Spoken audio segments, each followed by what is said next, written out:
சும்மா பேரை கேட்டாலே அதிர்தில்ல அப்படின்னு நம்ம சினிமா வசனங்களை கேட்டிருப்போங்க. ஆனால் ஒருத்தருடைய பேரை நிஜத்திலே கேட்டாலே சும்மா அப்படியே நடுங்கும். அது என்ன பேர் அப்படின்னா அடால்ஃப் ஹிட்லர் அப்படிங்கிறது தான். ஒரு மனிதனுடைய வாழ்க்கையில் எப்பயுமே நம்மளுடைய கெட்ட விஷயங்கள் ஈஸியாக பரவுறது மட்டும் இல்லாமல் கொஞ்சம் பலமாகவும் இருக்கும். நல்ல விஷயங்கள் என்றைக்குமே ஸ்லோவாக தான் போகும், கொஞ்சம் பலவீனமாகத்தான் இருக்கும். அப்படித்தான் இந்த ஹிட்லர் அவர்களுடைய வாழ்க்கையை அவர் செஞ்ச கெட்ட விஷயங்கள் நிறைய சீக்கிரம் பரவுனதுனால நம்ம எல்லாம் ஹிட்லர் அப்படின்னா ஒரு கொடூரமான மனிதர் அப்படின்ற ஒரு முடிவுக்கு நம்ம எல்லாரும் வந்துட்டோம். ஆனால் அதே ஹிட்லரும் ஒரு சில நல்ல விஷயங்களையும் செஞ்சிருக்கிறாருங்க. அதுல ஒரு விஷயம் தான் என்ன அப்படின்னா இந்த கார் அப்படிங்கிற விஷயம். இன்னைக்கு நாம எல்லாரும் ரொம்ப பெருமையா சொல்லக்கூடிய ஸ்கோடா, சீட்டு, குப்ரா, லம்போகினி, ஆடி, பென்ட்லி, டுக்காடி போன்ற நிறுவனங்களை எல்லாத்தையுமே தொடங்கி வச்சவர் இந்த ஹிட்லர் தான் அப்படின்னா உங்களால் நம்ப முடியுதா? இது என்னடா இது புதுசா சொல்ற அப்படின்னு நம்ம எல்லாருக்கும் கண்டிப்பா தோணுங்க. இப்படி இவரால் ஆரம்பிக்கப்பட்ட ஒரு கார் நிறுவனம் இன்னைக்கு உலக அளவுல 2வது இடத்துல இருக்கு கார் விற்பனையில். அப்படி இருக்கக்கூடிய அந்த நிறுவனத்தை பற்றி இன்னைக்கு நாம பார்க்க போறோம். வாங்க வீடியோக்குள்ள போகலாம். நாம இப்ப பார்க்கக்கூடிய இந்த கார் நிறுவனத்தோட பூர்வீகம் எங்க இருக்கு அப்படின்னு சொல்லி பார்த்தீங்கன்னா ஜெர்மனியில ஆரம்பிக்குதுங்க. 1930களில் ஜெர்மனியில் கார் அப்படின்னா அது ஒரு விஐபி தான் அதை வாங்க முடியும் அப்படிங்கிற லெவலில் தான் இருந்திருக்கு. அப்போ இந்த ஹிட்லர் அப்படிங்கிறவர் என்ன செய்கிறாரு அப்படின்னு சொல்லி பார்த்தீங்கன்னா நம்மளை மாதிரி எல்லா மக்களுமே இந்த ஜெர்மனியில் இருக்கக்கூடிய எல்லாருமே கார் கம்பல்சரி வச்சுருக்கணும் அப்படிங்கிற ஒரு எண்ணம் இவருக்குள்ளே வருது. அப்போ ஏன்னா இவர் ஹிட்லருடைய எண்ணமே என்ன, ஜெர்மனியர்கள் இந்த உலகத்தை ஆளணும் அப்படிங்கிறது தான். ஸோ அந்த நோக்கத்திலையும் அப்புறம் எல்லாரும் கார் வச்சிருக்கணும் அப்படிங்கிறது இந்த ஹிட்லர் அவர்களுடைய ஒரு மிகப்பெரிய ஆசையாக இருந்துட்டு வருது. அப்படி இருக்கும் பொழுது இந்த ஹிட்லர் அவர்கள் இந்த 1930க்கு அப்புறம் தான் சில நடவடிக்கைகள் எடுக்க ஆரம்பிக்கிறாரு. அதுக்கு முன்னாடி என்னென்ன கார் வசதிகள்லாம் அந்த ஊரில் இருந்துச்சு அப்படின்னு சொல்லி பார்த்தீங்கன்னா 1920களில் பார்த்தீங்கன்னா பெலோ பரணி அப்படிங்கிற ஒரு காரினுடைய டிசைனை ரெடி பண்ணியிருக்கிறாங்க. ஜோசப் கான்ஸ் அப்படிங்கிறவர் ஸ்டாண்டர்ட் சுப்பீரியர் அப்படிங்கிற காரை டிசைன் பண்ணியிருக்கிறாரு. அப்புறம் ஹலோமாக் அப்படிங்கிற நிறுவனம் கொமிட் ரோஸ்ட் அப்படிங்கிற ரொம்ப விலை மலிவான கார்களையும் உற்பத்தி பண்ணியிருக்காங்க. ஜெர்மனியில் இருக்கக்கூடிய விஐபிங்களுக்கு மத்தியில் ரொம்ப பிரபலமான டாட்ரா D77 அப்படிங்கிற அந்த கார்களையும் உற்பத்தி பண்ணி அது விலை மலிவாகவும் கிடைச்சிக்கிட்டு இருக்கு. ஸ்போர்ட்ஸ் கார்ல ரொம்ப பிரபலம் அடைஞ்சிருக்கக்கூடிய பெர்டினாண்ட் போர்ஷே அப்படிங்கிறவரும் வோல்க்ஸ் ஷாட்டோ அப்படிங்கிற ஒரு கார் உற்பத்தி இதையும் வச்சிட்டு இருக்காரு. ஸோ இப்போ நாம் பார்த்த இந்த கார் உற்பத்திங்க எல்லாமே ஒரு பிகினர் ஸ்டேஜில் தான் இருந்து. ஹிட்லருடைய எண்ணம் என்ன அப்படின்னா ஜெர்மனியில் இருக்கக்கூடிய எல்லா மக்களும் சாமானிய மக்களும் சேர்ந்து காரை யூஸ் பண்ணணும். அதுக்காக 1934க்கு அப்புறம் இந்த ஹிட்லர் என்ன செய்றாரு, நம்மளும் கார் தயாரிக்கலாம் அப்படின்னு சொல்லிட்டு கார் உற்பத்தியில் ஈடுபட ஆரம்பிக்கிறார். அதுக்காக ஆல்ரெடி ஸ்போர்ட்ஸ் காரில் ரொம்ப பிரபலம் அடைஞ்சிருக்கக்கூடிய அதனுடைய டிசைனில் பிரபலம் அடைஞ்சிருக்கக்கூடிய பெர்டினாண்ட் போர்ஷே அப்படிங்கிறவரை கூப்பிட்டு இந்த மாதிரி 4 பேர் ஒரு காரில் உட்காரணும், 2 பெரியவங்க 2 சின்னவங்க. அதுக்கப்புறம் அட்லீஸ்ட் அது 100 கிலோமீட்டர் வேகத்திலையாவது போகணும். அது மட்டும் இல்லாமல் 990 ரீச் மார்க் அப்படிங்கிறதுல தான் இந்த விலையே இருக்கணும். இந்த ரீச் மார்க் அப்படிங்கிறது என்னன்னா முன்னாள் ஜெர்மனியினுடைய நாணயம். இந்த 990 ரீச் மார்க்கை கூட ஒவ்வொரு வாரமோ இல்லை மாதமோ நம்ம சந்தா மாதிரி கட்டி அதை ஒரு 32 மாதம் 12 மாதம் இன்றைக்கி நம்ம அந்த பைக்கில் இஎம்ஐ அப்படிங்கிறது வாங்குறதும் இல்லை, அன்னைக்கே ஜெர்மனியில் இந்த மெத்தட் இருந்திருக்கு. ஸோ அந்த மாதிரி முறையில் நம்ம அந்த காரை வாங்கிக்கலாம் அப்படின்னு சொல்லிட்டு இந்த மாதிரி ஒரு திட்டங்கள் எல்லாம் ஹிட்லர் எடுத்துகிட்டு வர்றாரு.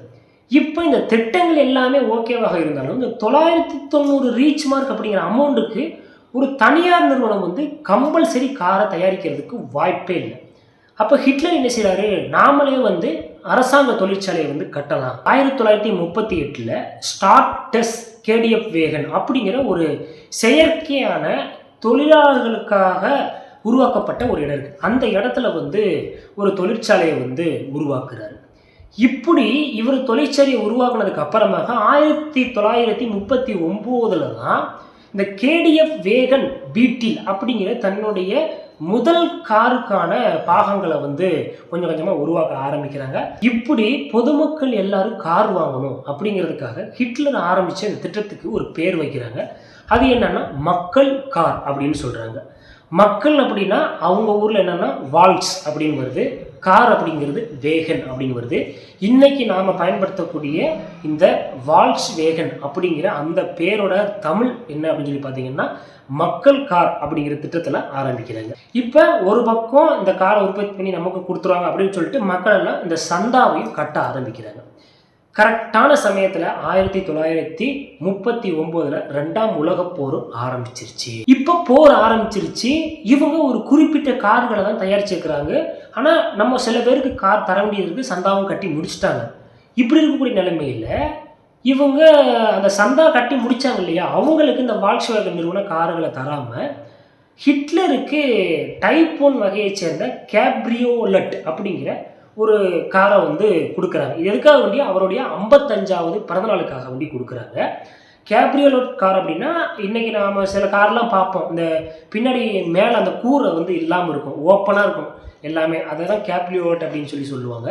அந்த காரை ஹிட்லருக்கு கொடுக்குறாங்க. இப்போ ஹிட்லர் இந்த காரை பார்த்துட்டு இந்த காரினுடைய டிசைன்ஸ் மற்ற விஷயங்கள்லாம் அவங்களுக்கு ரொம்ப பிடிச்சி போகிறதுக்காக வேண்டி என்ன செய்கிறாரு, காரினுடைய உற்பத்திக்கு க்ரீன் சிக்னல் கொடுக்குறாரு. ரைட், ஓகே, நீங்கள் செய்ய ஆரம்பிக்கலாம் அப்படின்ற மாதிரி சொல்லி கார் உற்பத்தியை மிக சீக்கிரம் செய்கிறதுக்காக ஒரு உத்வேகத்தை ஹிட்லர் அவர்கள் கொடுத்து தொடங்கி வைக்கிறார். என்னதான் ஹிட்லர் வந்து கார் தயாரிங்க அப்படின்னு சொல்லி சொன்னாலும் கூட போர் நடந்துக்கிட்டு இருக்கிறதுனால போருக்கான வாகனங்கள் அதிகமாக தேவைப்படுது. அப்போ போருக்கான வாகனங்களை விட மக்கள் கார் அப்படிங்கிறத பொதுமக்கள் யூஸ் பண்ணக்கூடிய கார் வந்து அன்றைய தேதிக்கு அத்தியாவசியமானதாக இல்லை. அதனால் வந்து இந்த வால்க்ஸ்வேகன் அப்படிங்கிற நிறுவனம் வந்து போர் சம்மந்தப்பட்ட கார்களை வந்து செய்ய ஆரம்பிக்கிறாங்க. அதாவது உதாரணமாக பார்த்தீங்கன்னா குபெல் வேகன், ஸ்விம் வேகன், இந்த மாதிரியான கார்கள் எல்லாம் வந்து போர்களுக்காக வேண்டி, இது கார்னு சொல்ல முடியாது, ஒரு ட்ரக்கு மாதிரி இருக்கும். இந்த மாதிரியான விஷயங்கள் எல்லாம் வந்து போர்களுக்காக தயாரித்து கொடுத்துட்ருக்காங்க. இப்போ இந்த போர் நடந்துட்டுருக்கு, இந்த நிறுவனத்துக்கு யார் வேலை செய்கிறது அப்படின்லாம் நிறைய கேள்விகள் வரும் பொழுது தான் இவங்க என்ன செய்கிறாங்கன்னா ஒரு 15,000 அடிமைகளை வந்து கொண்டு வந்து தன்னுடைய இந்த வால்க்ஸ்வேகன் அப்படிங்கிற நிறுவனத்தில் வந்து வேலை செய்ய வைக்கிறாங்க. குறிப்பிட்ட நாள் கழித்து அந்த அடிமைகளுடைய அடிமைத்தனம் இதெல்லாம் ஒழிய ஆரம்பிக்குது. அவங்களும் வந்து கட்டாய உழைப்புக்காக வந்து இழப்பீடுலாம் கேட்குறாங்க. அதுக்கும் வால்க்ஸ்வேகன் அப்படிங்கிற நிறுவனம் வந்து இழப்பீடும் கொடுத்துருக்கு. இந்த மாதிரி அடிமைகளை பயன்படுத்தி போர் வாகனங்கள் ரொம்ப தீவிரமாக தயாரிக்கப்பட்டு வந்துட்டு இருக்கு. இப்போ என்ன நடக்குதுன்னா 1945 இந்த தொழிற்சாலை அமைந்திருக்கக்கூடிய இடம் இருக்கு இல்லையா, அதுக்கு நம்ம ஸ்டார்டஸ் கேடிஎஃப் வேகன் அப்படின்னு சொல்கிற பேர். இன்னைக்கு தேதிக்கு அதனுடைய பேர் வந்து வால்ஃபர்க் அப்படிங்கிறது தான். அமெரிக்க இராணுவப்பட இந்த நிறுவனத்தையும் இந்த இடத்தையும் கைப்பற்றி இவங்க என்ன செய்கிறாங்க அப்படின்னா பிரிட்டிஷனுடைய மேயர் இவான் ஹர்ஸ்ட் அப்படிங்கிறவருக்கு கண்ட்ரோலுக்கு கீழே வந்து இந்த இடமும் தொழிற்சாலையும் போகுது. ஆரம்பத்தில் அந்த பிரிட்டிஷ் மேயர் வந்து என்ன செய்கிறாரு, இதெல்லாம் அந்த அவங்களுடைய வாகனங்களை சரிபார்க்கறதுக்கான ஒரு செட்டாக பயன்படுத்தினார். இப்படி இருக்கும்பொழுது தான் இந்த பீட்டில் கார் ஒன்று வந்து அந்த தொழிற்சாலைக்கு ரிப்பேராக இருந்திருக்கு. அதை இந்த இவான் ஹர்ஸ்ட் என்ன பண்ணுறாரு, பெயிண்டெல்லாம் அடித்து செஞ்சு அந்த பிரிட்டிஷனுடைய தலைமையகத்துக்கு அனுப்பி வைக்கிறார்.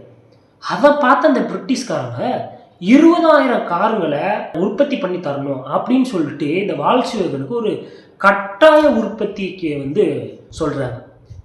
ஆனால் இப்போ இந்த வால்க்ஸ்வேகன் நிறுவனம் எப்படி இருக்குன்னா, மழை பெஞ்சா தண்ணி ஒழுகும், நம்ம அந்த உற்பத்தியை வந்து பண்ண முடியாது. ரெண்டாவது, அடிமைகளை வச்சு நம்ம நிறைய உற்பத்தி பண்ணுறதுனால ஃபேக்ட்ரியை சுற்றி நிறைய அடிமைகள் வேற இருக்கிறாங்க. அதுபோக இதுக்கு தேவையான ஸ்பேர் பார்ட்ஸும் இம்போர்ட் பண்ணுறதுக்கோ எக்ஸ்போர்ட் பண்ணுறதுக்கோ நிறைய வசதிகள் இன்றைக்கி தேதிக்கு இல்லை. போர் வேறு நடந்துட்டுருக்கு.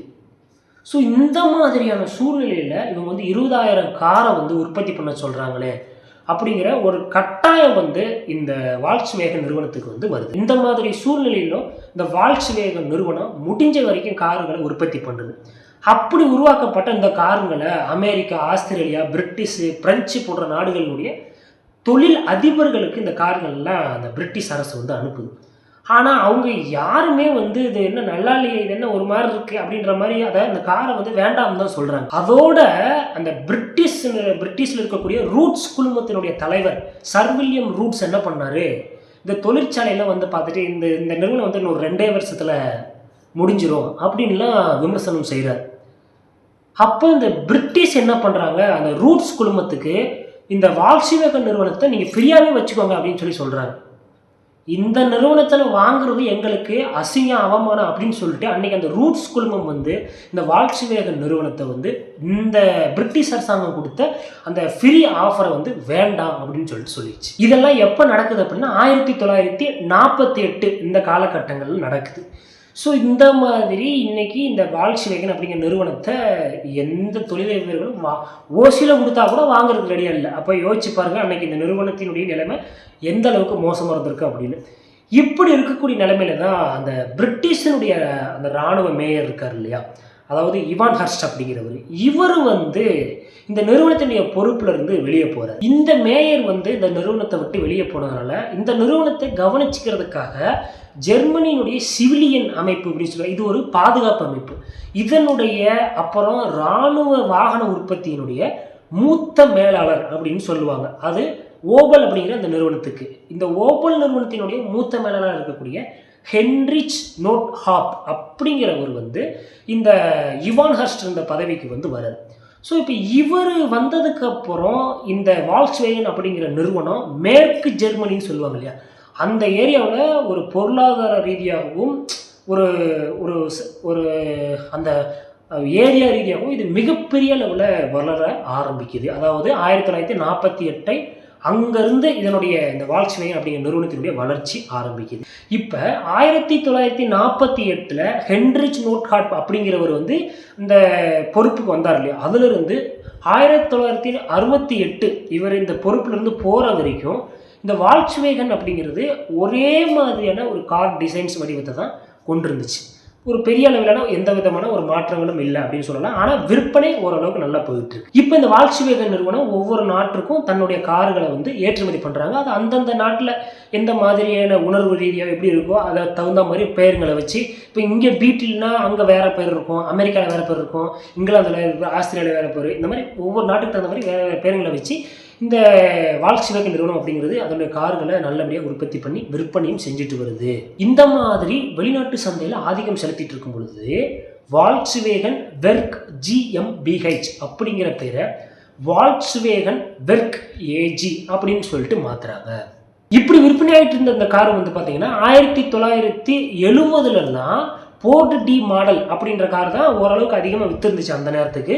அதை விட இந்த வால்க்ஸ்வேகனுடைய பீட்டில் கார் வந்து அதிகமாக விற்பனை ஆச்சு. இன்னைக்கு தேதி வரைக்கும் ஒரு மாடல் காரு அதிகமாக உற்பத்தி பண்ணது மட்டும் இல்லாமல் விற்பனையும் பண்ணது இந்த நிறுவனத்தினுடைய பீட்டில் கார் அப்படிங்கிறது மட்டும்தான். இப்போ 1972 15 மில்லியனும் 1973 16 மில்லியன் பீட்டில் கார்களையும் இந்த நிறுவனம் வந்து விற்பனை செய்திருக்கு. இப்போ 1971 டைப் 3 கார்களை வந்து அறிமுகப்படுத்துகிறாங்க. உதாரணமாக பார்த்தீங்கன்னா கார்மன் கியா, நாட்ஸ்பேக், பாஸ்ட்பேக் வேரியண்ட், இந்த மாதிரியான கார்கள்லாம் டைப் 3 கார்கள். அடுத்து என்ன செய்கிறாங்கன்னா 1969 டைப் 4 மாடல்களை சேர்ந்த 411, 412 அப்படிங்கிற கார்களை வந்து அறிமுகப்படுத்தினாங்க.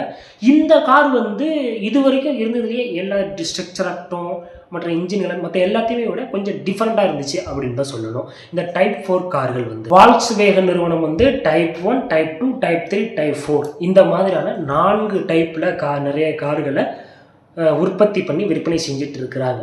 ஆனாலும் இது ஏதோ ஏர் மூலமாக கூலிங் பண்ணக்கூடிய ஒரு சிஸ்டத்தை கொண்ட கார்கள் தான். இப்போ 1969 வாக்கில் என்ன வருதுன்னா இந்த ஒரு ஈயம் கலந்த பெட்ரோல்னு சொல்கிறாங்க. இதிலெல்லாம் வந்து கொஞ்சம் புகை அப்புறம் அந்த கார்பன் டை ஆக்சைடு இந்த மாதிரி விஷயங்கள்லாம் கொஞ்சம் கம்மியாக இருக்கும் அப்படின்னு சொல்கிறாங்க. ஸோ அதனால் அந்த மாதிரியான கார்கள் அறிமுகமானதுனால இவங்களுடைய வால்க்ஸ்வேகன் நிறுவனத்தினுடைய கார் வந்து இந்த ஏர் மூலமாக கூல் பண்ணுறது தானாமா. ஸோ இவங்களுடைய இதில் கார்பன் டை ஆக்சைடு கொஞ்சம் அதிகமாக வரும் அப்படின்னு இருக்கு. அப்போ இவனுடைய விற்பனை வந்து கொஞ்சம் கொஞ்சம் கம்மியாக ஆரம்பிக்குது. அதனால இவங்க என்ன செய்கிறாங்க அப்படின்னா நம்மளுடைய விற்பனையை இன்னும் கொஞ்சம் விரிவுபடுத்தணும். அது போக ஒரே மாடல் இருக்கு இல்லையா, நம்ம அந்த ஹென்ரி நோட்ஹாப் இறக்குற வரைக்கும் ஒரே மாடலான கார்களை உற்பத்தி பண்ணிட்டு இருந்தோம். இப்போ வேற ஒரு டிஃப்ரெண்ட் மாடலாக வச்சு டிஃப்ரெண்ட் இதை ட்ரை பண்ணலாம் அப்படின்னு சொல்லிட்டு 1964 ஆட்டோ யூனியன் அப்படிங்கிற ஒரு நிறுவனத்தை வந்து வாங்குறாங்க. அப்புறம் 1969 NSU அப்படிங்கிற காரை வாங்க. ஆட்டோ யூனியன் அந்த நிறுவனத்துக்கிட்ட தான் இன்னைக்கு உலக புகழ் பெற்ற இந்த ஆடி அப்படிங்கிற பிராண்டு வந்து இருந்தது. ஸோ இப்போ இந்த ஆட்டோ யூனியனையும் இந்த என்எஸ்யூ அப்படிங்கிற நிறுவனத்தையும் ரெண்டையும் ஒன்றா இணைச்சு இந்த வால்க்ஸ்வேகன் என்ன பண்ணாங்கன்னா ஆடி அப்படிங்கிற ஒரு சொகுசு கார் நிறுவனத்தை வந்து உருவாக்குறாங்க. இந்த மாதிரி இருக்கும் பொழுது தான் பீட்டில் கார்கள்லாம் வந்து விற்பனை வந்து கொஞ்சம் குறைய ஆரம்பிக்குது. அந்த சந்தர்ப்பத்தில் தான் இந்த ஆடி நிறுவனத்தினுடைய தொழில்நுட்பம் வந்து இந்த பீட்டில் காருக்கு ஒரு புது வாரிசை வந்து உருவாக்குறதுக்கு துணையாக நின்றுச்சு. டைப் 3 டைப் 4 கார்கள் வந்து பீட்டில் கார்களோட கம்மியாக தான் விற்றுருந்துச்சு. அப்புறம் பீட்டில் காரனுடைய விற்பனையும் கொஞ்சம் குறைய ஆரம்பிச்சதுங்க. அந்த சமயத்தில் தான், அதாவது 1973 வாக்கில் தான் இந்த ஆடி நிறுவனத்தினுடைய தொழில்நுட்பம் வந்து இந்த பீட்டில் காருக்கு ஒரு புது வாரிசை உருவாக்குறதுக்கு வந்து உதவிச்சு. அது என்னென்ன வாரிசு அப்படின்னு சொல்லி பார்த்தீங்கன்னா 1973 பாஷாட், 1974 சிராக்கோட், அதே வருஷத்தில் கோல்ப், அதுக்கப்புறம் 1975 போலோ. இந்த மாதிரியான கார்கள்லாம் வர்றதுக்கு இந்த ஆடி காருடைய தொழில்நுட்பங்கள் ரொம்ப பயன்பட்டுச்சு. இப்போ வால்க்ஸ்வேகன் கார் நிறுவனத்தினுடைய கார்கள்லாம் ஐரோப்பாவில் பேசிக்கவே ஒரு கார் லிஸ்ட்லாம் இருக்கும்ல, இந்த கார்லாம் இருக்குது அப்படிங்கிற மாதிரியான கார் லிஸ்ட்டுக்குள்ளே இந்த வால்க்ஸ்வேகன் நிறுவனத்துடைய காரும் வரும் அப்படின்னு எல்லாம் நினச்சிட்டு இருந்தாங்க. 1974 கோல்ஃப் அப்படிங்கிற அந்த காரை வந்து வெளியிட்டாங்க வால்க்ஸ்வேகன்.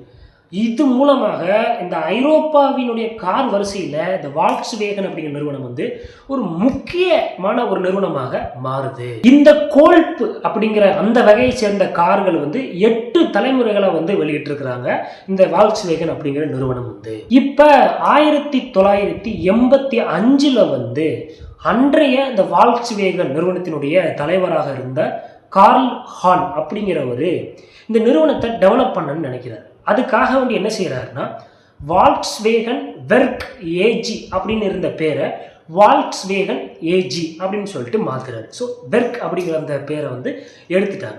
இப்போ 1986 வாக்கில் ஸ்பானிஷை சேர்ந்த சீட் அப்படின்னு ஒரு நிறுவனம் இருக்குது. இந்த நிறுவனத்தோட ஒரு ஒப்பந்தம் போடுறாங்க. அப்போ வந்து 75% பங்குகள் வந்து இந்த வால்க்ஸ்வேகன் நிறுவனம் வந்து வாங்குது. அதுக்கப்புறம் 1996 வந்து மொத்த பங்குகளையும் வாங்கி இந்த சீட் அப்படிங்கிறது இந்த வால்க்ஸ்வேகன் நிறுவனத்துக்கு சொந்தமாக ஆக்குது. இந்த மாதிரி கொஞ்சம் கொஞ்சமாக தன்னோட நிறுவனத்தை வந்து டெவலப் பண்ணிகிட்டே போயிட்டுருக்கு வால்க்ஸ்வேகன் அப்படிங்கிற நிறுவனம் வந்து. இப்போ இது வரைக்கும் வெளியிட்ட எல்லா நிறுவனத்தினுடைய 2வது 3வது வெர்ஷன் 4வது வெர்ஷன் அந்த மாதிரி அடுத்தடுத்த அப்டேட்டுகளை ஒவ்வொரு மாடல்லையும் கொடுத்துட்டு வந்துட்டு இருக்கிறாங்க. இப்படி தன்னுடைய ஒவ்வொரு அப்டேட்டையும் செஞ்சுட்டு இருக்கக்கூடிய அதே நேரத்தில் தான் 1997 கோல்ஃப் MK4 அப்படிங்கிற ஒரு காரை வந்து அறிமுகப்படுத்துகிறாங்க. இந்த காரு வந்து பார்த்தீங்கன்னா அதனுடைய சேஸினுடைய அந்த டிசைன் இருக்கு இல்லையா, அதாவது அந்த பேஸ் அப்படின்னு சொல்லுவாங்க, பேஸ் அடிப்பகுதியோட டிசைன் தான் இன்னைக்கு நிறைய வால்க்ஸ்வேகன் காரோடைய ஒரு டிசைனாக மாறிச்சு. அதான் அதாவது அந்த டிசைனில் பரிமாண வளர்ச்சி அடைஞ்சது அப்படின்றது இந்த கோல்ஃப் MK4 அப்படிங்கிற அந்த காரை வச்சு தான். ஸோ இந்த மாதிரி இந்த வால்க்ஸ்வேகன் நிறுவனம் வந்து தொடர்ச்சியான மிக அதிகமான கார்களை உற்பத்தி பண்ணி விற்பனையும் செஞ்சுட்டு வருது. ஒவ்வொரு தலைமுறையினுடைய கார்களையும் வந்து இவங்க ரொம்ப சிறப்பாக வெளியிட்டு வந்துட்டு இருந்தாங்க. இப்போ உதாரணத்துக்கு 1991 கோல்ஃபினுடைய 3ஆம் தலைமுறை கார் வந்து வெளியிட்டாங்க. இந்த காரு தான் கிட்டத்தட்ட ஐரோப்பாவின் சிறந்த கார் அப்படின்னு பேர் வாங்கிச்சு அன்னைக்கு தேதிக்கு. அதுபோக வெளிநாட்டினுடைய ஃபஸ்ட்டு கார், அப்புறம் நாட்டின் சிறந்த கார், விஐபி கார், இந்த மாதிரியான நிறைய பேர்களை வந்து இந்த வால்க்ஸ்வேகன் நிறுவனத்தினுடைய கார்கள் வந்து ஒவ்வொரு நாட்டிலையும் வாங்க ஆரம்பிச்சது. கிட்டத்தட்ட 2005 அமெரிக்காவில் வந்து உள்நாட்டு கார் இருந்துச்சு இல்லையா, அந்த கார்களுடைய விற்பனையே கம்மியாக ஆச்சு. ஆனால் இந்த வால்க்ஸ்வேகன் நிறுவனத்தினுடைய விற்பனை வந்து ரொம்ப அதிகரிக்க ஆரம்பிச்சது. இப்படி தொடர்ச்சியான தன்னுடைய விற்பனையை அதிகரிச்சுட்டு வந்தது வந்து இந்த நிறுவனத்தை எங்கே கொண்டு நிறுத்திச்சு அப்படின்னா 2008 உலகின் 3வது அதிகமான கார்களை விற்கும் நிறுவனமாகவும் 2016 உலகின் 2வது அதிகமான கார்களை விற்கும் நிறுவனமாகவும் இந்த நிறுவனம் வந்து வளர்ந்துருக்கு. இந்த நிறுவனம் இந்த டிசைன் மற்ற விஷயங்கள்ல கவனம் செலுத்துறது மட்டும் இல்லாமல் சில நிறுவனங்களுடைய நல்ல நட்புணர்வையும் வந்து ஏற்படுத்தியிருக்கிறாங்க. உதாரணமாக பார்த்தீங்கன்னா பெர்டினாண்ட் போர்சே அப்படிங்கிறது தான் இந்த வால்க்ஸ்வேகன் நிறுவனத்தையும் வந்து ஆரம்பிச்சாருன்னு வச்சுக்கோங்களேன். இப்போ அதே பெர்டினாண்ட் போர்சே தான் ஒரு போர்ட்ஸ்க்காக தயாரிக்கிறதுக்காக வேண்டி போர்சே அப்படிங்கிற நிறுவனத்தை வந்து ஆரம்பிக்கிறாரு. இதை ஆரம்பிக்கிறதுக்காக வந்து ஹிட்லர் தான் இந்த பெர்டினாண்ட் போர்சேயை வந்து அனுப்பிச்சு வைக்கிறாரு. ஸோ இப்போ இந்த நிறுவனத்து கூட எங்களுக்கு ஒரு நல்ல நட்பு வந்து உருவாகியிருக்கு. அது தொடர்ச்சியாக கண்டினியூ ஆகிட்டுருக்கு. அது போக இப்போ இந்த வால்க்ஸ்வேகன் நிறுவனத்தில் வந்து ஸ்கோடா அப்படிங்கிற நிறுவனம் இருக்குது. இந்த நிறுவனம் எப்படின்னா 1859 மத்திய ஐரோப்பாவில் செக்கி அப்படின்னு ஒரு நாடு, அந்த செக்கி நாட்டில் இந்த நிறுவனம் வந்து ஆரம்பிக்கப்படுது. இப்போ 1990 வாக்கில் என்ன நடக்குதுன்னா, அங்கே உள்நாட்டு பிரச்சனைகளால நிறைய நிறுவனங்களை வந்து பிரைவேட் செக்டராக மாற்றுறாங்க, அதாவது தனியார் மயமாக்குறாங்க. அந்த வகையில் இந்த ஸ்கோடா நிறுவனமும் இப்போ தனியார் மயமாக்கணும். அதுக்காக வேண்டி அந்த அரசு என்ன பண்ணுச்சு, நல்ல ஒரு பார்ட்னரை வந்து தேடிட்டு இருந்தாங்க. அப்படி தேடிட்டு இருக்கும் பொழுது தான் இந்த வால்க்ஸ்வேகன் அப்படிங்கிற நிறுவனம் தேர்ந்தெடுக்கப்பட்டது. 1991 இந்த ஸ்கோடா அப்படிங்கிற நிறுவனம் வந்து வால்க்ஸ்வேகன் நிறுவனத்துக்கு கூட இணைஞ்சிருச்சு. அடுத்து லம்போகினி அப்படின்னு ஒரு நிறுவனம் இருக்குங்க. இப்போ 1963 இந்த நிறுவனம் வந்து ஆரம்பிக்கப்படுது. இந்த நிறுவனம் ஆரம்பித்த நாள்லேருந்து ஒரு வருஷம் இவன் வந்து அந்த நிறுவனத்துக்கு உரிமையானதாக இருப்பானா, அதுக்கப்புறம் இன்னொருத்தன், இந்த மாதிரி அந்த நிறுவனத்தினுடைய உரிமை வந்து அடிக்கடி மாறிக்கிட்டே இருந்திருக்கு. அந்த வகையில் பார்த்தீங்கன்னா 1998 இந்த வால்க்ஸ்வேகன் நிறுவனத்தினுடைய துணை நிறுவனமான ஆடி கார் இருக்கு இல்லையா, அந்த நிறுவனத்தோட இந்த லம்போகினி அப்படிங்கிற நிறுவனம் வந்து இணைஞ்சிக்கிறாங்க. அதுக்கப்புறம் டுக்காட்டி அப்படிங்கிற நிறுவனம். இப்போ 1926 இந்த டுக்காட்டி நிறுவனம் எலக்ட்ரானிக்ஸ் பொருள் தயாரிக்கிறதுக்காக வேண்டி ஆரம்பிக்கிறாங்க. அதுக்கப்புறம் இது மோட்டார் தயாரிப்பில் மிகப்பெரிய அளவில் பிரபலம் அடையுது. இந்த டுக்காட்டி கூட என்ன செய்யுது, லம்போகினி நிறுவனம் வந்து இணையுது. அதுக்கப்புறம் இந்த நிறுவனத்தை என்ன செய்கிறாங்க, லம்போகினி அப்படின்னு சொல்கிறாங்க. இப்போ லம்போகினி 1998 வால்க்ஸ்வேகனோட இணைஞ்சதுனால இந்த டுக்காட்டியும் வால்க்ஸ்வேகன் குரூப்புக்கு கீழே வந்துச்சு. அதுக்கப்புறமா லாஸ்ட்டாக வந்து இந்த பென்ட்லி அப்படிங்கிற நிறுவனம். இப்போ விக்கர்ஸ் அப்படிங்கிற நிறுவனம் வந்து 1997 ரோல்ஸ் ராய்ஸ் அப்புறம் பென்ட்லி இந்த ரெண்டு நிறுவனத்தையும் விற்கணும் அப்படின்னு சொல்கிறாங்க. இப்போ இந்த ரெண்டு நிறுவனத்துக்கும் பிஎம்டபிள்யூல இன்ஜின் போன்ற விஷயங்களை சப்ளை பண்ணிட்டு வராங்க. அப்போ இந்த பிஎம்டபிள்யூ வந்து ஒரு தற்காலிக விற்பனையாளராக வந்து மாறுது. அப்போ இந்த பிஎம்டபிள்யூ என்ன செய்கிறாங்க, $340 அப்படின்னு சொல்லிட்டு விலையை நிர்ணயிக்கிறாங்க. இந்த வால்க்ஸ்வேகன் என்ன பண்ணுறாங்க, $430 கொடுத்து இந்த நிறுவனத்தை வந்து வாங்குறாங்க. வால்க்ஸ்வேகன் வந்து இந்த பென்ட்லி நிறுவனத்தை டோட்டலாக வாங்கிருச்சுங்க. இப்போ விக்கர்ஸ் கிட்ட என்ன இருக்குது, ரோல்ஸ் ராய்ஸ் அப்படிங்கிற பேர் மட்டும்தான் இருக்குது. அந்த ரோல்ஸ் ராய்ஸோட டிசைனையும் இந்த வால்க்ஸ்வேகன் நிறுவனம் அப்படிங்கிறது வாங்கிருச்சு. ஓகேவா.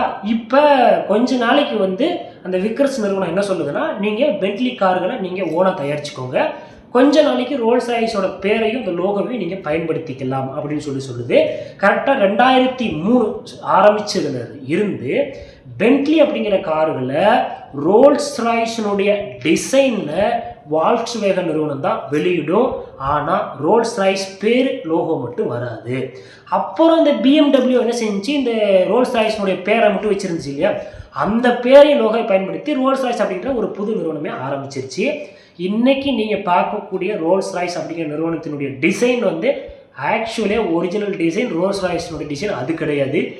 பென்ட்லி நிறுவனத்தினுடைய டிசைன் வருது இல்லையா, அதுதான் ஒரிஜினல் ரோல்ஸ் ராய்ஸினுடைய டிசைனு. ஸோ இந்த மாதிரி கிட்டத்தட்ட ஒரு ஹிட்லரால் 1930களில் என்னுடைய சாமானிய மக்கள் எல்லாரும் கார் வாங்கணும் அப்படின்னு ஆரம்பிக்கப்பட்ட இந்த நிறுவனம் உலகின் மிகப்பெரிய, அதாவது 2வது விற்பனை கார் அப்படிங்கிற அந்த இடத்த வந்து இந்த வால்க்ஸ்வேகன் நிறுவனம் அப்படிங்கிறது தொட்டு இருக்கு. இந்த நிறுவனமும் நீங்கள் பார்த்தீங்கன்னா எவ்வளவோ நிராகரிக்கப்பட்டு தான் வந்திருக்கு. அதையும் தாண்டி இந்த நிறுவனம் இன்னைக்கு ஒரு மிகப்பெரிய ஒரு தொட முடியாத இடத்துல இந்த வால்க்ஸ்வேகன் அப்படிங்கிற நிறுவனம் வந்து இருந்துட்டு வருது.